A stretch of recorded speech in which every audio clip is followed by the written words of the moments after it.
नमस्कार विद्यार्थी मित्रांनो, मी अभिषेक ठिगळे एज्युकल्चर मध्ये तुमच्या सगळ्यांचं स्वागत आहे. अवघड वाटणारे प्रश्न या सिरीज मधला आपण पुढचा प्रश्न पाहतोय. मुलांचा सगळ्यात नावडीचा म्हणा किंवा आवडीचा म्हणा किंवा स्किपच करायचा म्हणा, कसंही म्हणा, स्किप केला म्हणजे आवडीचाच टॉपिक नाही. हा आलाय का, येतच नाही, चला स्किप करू. बरोबर, तर तो टॉपिक म्हणजे स्पीड टाइम डिस्टन्स. बघा प्रश्न कसा, ट्रेनचा प्रश्न आहे. स्पीड टाइम डिस्टन्स मधला पण ट्रेन पी दिल्लीहून 6 वाजता निघते आणि भोपाळला 9 वाजता पोहोचते. एक ट्रेन आहे, दिल्लीवरून 6 वाजता निघते आणि भोपाळला किती वाजता पोहोचते? 9 वाजता पोहोचते. ट्रेन क्यू भोपाळहून 7 वाजता निघते.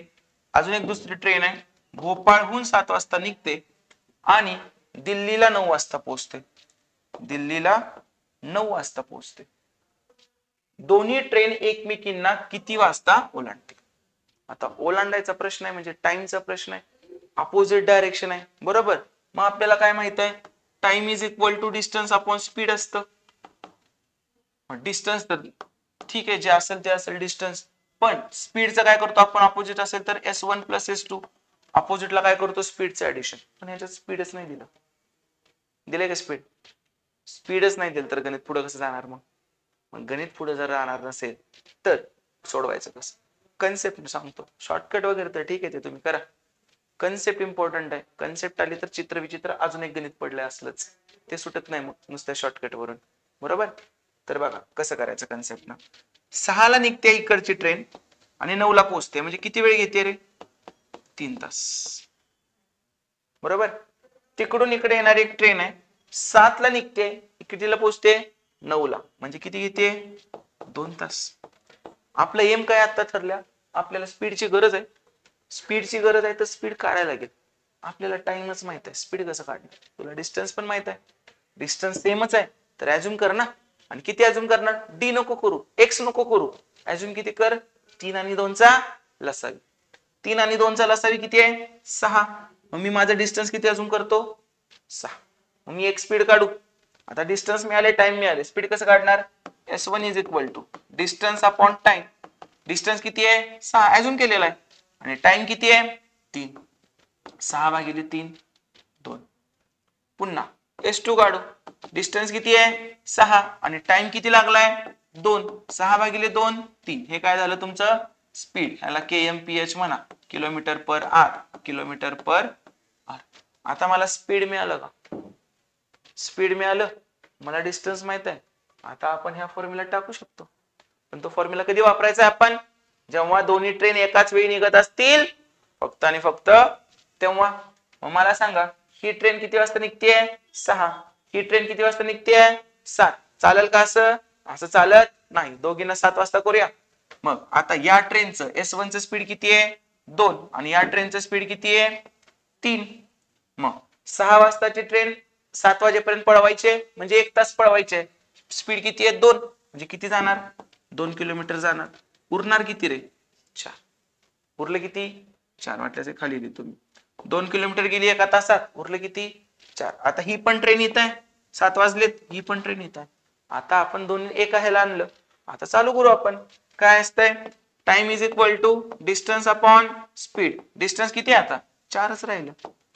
आणि स्पीडचं काय करतो आपण? अपोजिट असेल तर ऍडिशन. याचं किती आहे?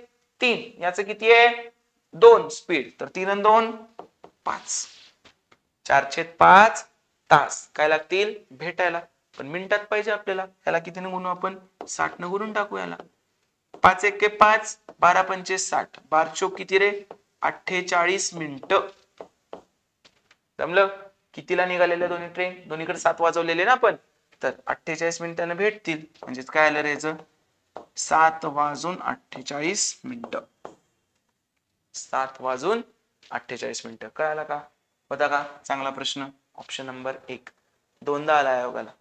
एकदा 3 तास आणि 3.5 तास वाला हे आहे. सेम टू सेम सोडून बघा तुम्ही, तुम्हाला मजा येईल. आणि कन्सेप्ट येणं गरजेचं आहे बाळांनो. आणि तुम्हाला वाटेल सर लय मोठा प्रश्न आहे. 1 मिनिटाचा प्रश्न आहे, फक्त तुम्हाला आधी आलं पाहिजे. दुसरा सॉल्व्ह करून बघा तुम्ही. ते एक्स आणि डी घेण्यापेक्षा तर कधी पण हे सोपं आहे. ही आपली 2 टॉपिक वाईज PYQ पुस्तक आहेत, अंकगणित आणि बुद्धिमत्तेची. ती तुम्ही अभ्यासू शकता.